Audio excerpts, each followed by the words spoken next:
এই মুহূর্তে আসানসোল শিল্পাঞ্চলে হট সিট, টপ সিট, টাপ সিট বারাবণী। কেন জানেন তো? মাত্র কিছুদিন আগেই এখানে এসেছিলেন সুকান্ত মজুমদার, তার কিছুদিন আগে এসেছিল নওশাদ সিদ্দিকী, তার সঙ্গে বেশ কিছু আরও সামাজিক সংগঠন সেখানে তৈরি হয়েছে, বিভিন্ন মিটিং মিছিল চলছে এবং তার সঙ্গে একেবারে কড়া কড়া দাওয়াই চলছে। তৃণমূলের পক্ষ থেকে অসিত সিং বলছেন, বিধান উপাধ্যায় বলছেন বদল নয় বদলা হবে এবার।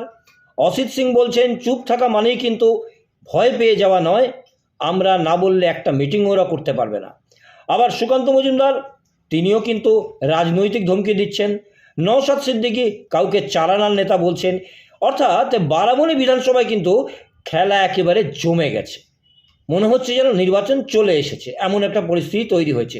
আর সেই খেলাতে বিরোধীরা যখন বলছে খেলা হবে, জমিয়ে খেলা হবে, ফাটাফাটি খেলা হবে নির্বাচনের আগে, তার আগেই কিন্তু খেলা শুরু হয়ে গেছে বারাবণীতে।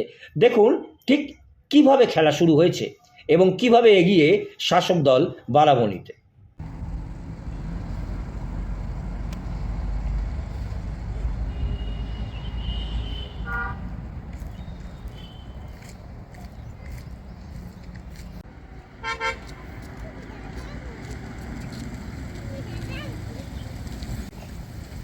বিরোধীরা যখন নিজেদের মারামারিতে ব্যস্ত, কে টিকিট পাবে, কে দাঁড়াবে, কে কোথায় কি করবে তাই নিয়ে নিজের দলীয় কার্যালয়ে লড়াই করছে, ঠিক সেই সময় বারাবণীতে একেবারে শুধু দেয়াল লেখন নয়, দেয়াল বুকিং নয়, সম্পূর্ণ প্রার্থীর নাম লিখলো উৎসাহী কর্মী সমর্থকরা।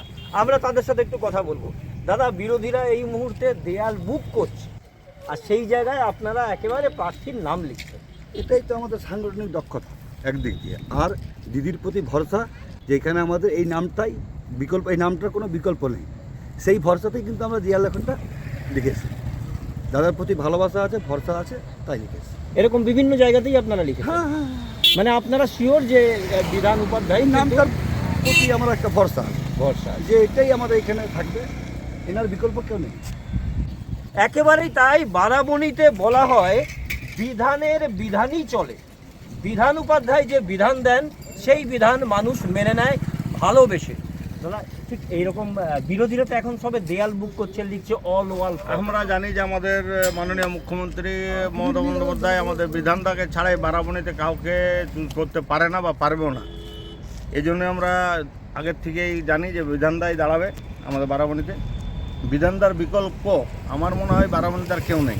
বিধানদাকে আমরা বহুত বেশি ভোটে, বিপুল ভোটে জয়ী করব, এই বলে আমরা দেয়াল লেখন শুরু করেছি। বিধান উপাধ্যায় জিন্দাবাদ, মমতা বন্দ্যোপাধ্যায় জিন্দাবাদ। বারবার এই বারাবণী বিধানসভায় বিধান উপাধ্যায় জিতেছেন এবং মুখ্যমন্ত্রী মমতা বন্দ্যোপাধ্যায়ের যথেষ্ট আশা ভরসা থাকার কারণে বিধান উপাধ্যায় বারাবণীর বিধায়ক তো বটেই, সঙ্গে আসানসোলের মেয়রও তিনি, আরও অনেক দায়িত্ব তিনি সামলাচ্ছেন। এবং বারাবণীতে তাকে কেউ এমএলএ বলে না, বলে ঘরের ছেলে। আর সেই ঘরের ছেলে আবার নিজের ঘরকে উন্নত করবে, আবার নিজের এলাকাকে উন্নত করবে, সে কারণেই কিন্তু কর্মী সমর্থকরা এখন থেকেই সিদ্ধান্ত নিয়ে নিয়েছে বিধান উপাধ্যায়, এবং দেয়াল লিখছে বিধান উপাধ্যায়কে বিপুল ভোটে জয়ী করুন আসন্ন বিধানসভা নির্বাচনে। এখন দেখার ভবিষ্যৎ কি হয়। আবেগটা আপনি রুখবেন, সবার আবেগে এটা লিখে দিচ্ছে। সবাই জানে দাদা এখানে 3 বার নির্বাচন হয়েছে, নেক্সট নির্বাচনে উনি দাঁড়াতে যাচ্ছে, জিততে যাচ্ছে, এলাকাতে জিতবেন 200%। ও উৎসাহে লিখে দিচ্ছে। ছেলেগুলো কাকে বুঝান, কর্মীগুলো তো সব উৎসাহিত আছে। কোনো নির্দেশ এরকম নেই, কোনো নির্দেশ নেই। কর্মীগুলো যতটা আছে, কর্মী পার্টি যে আম পাবলিক, ওরাও চাইছে কি নামটা লেখা হোক, এই হিসাবে ওরা যেখানে চুন করছে ওখানে নামটাও বলছে লিখছে, তো ওরা লিখে দিচ্ছে। দাদা, বিরোধীরা এখনো কিছুই করতে পারেনি, নিজেদের মধ্যে মারামারি করছে, সেখানে তৃণমূলের দেয়াল লেখা হয়ে গেল, বলা যায় যে তৃণমূল এগিয়ে। তৃণমূল বরাবরই এগিয়ে আছে, বিধান উপাধ্যায় এগিয়ে আছে, আমাদের দিদি এগিয়ে আছে, আমাদের অভিষেক ব্যানার্জি এগিয়ে আছে। পশ্চিমবাংলায় আমরাই এগিয়ে আছি, বাকি আর কেউ এগিয়ে।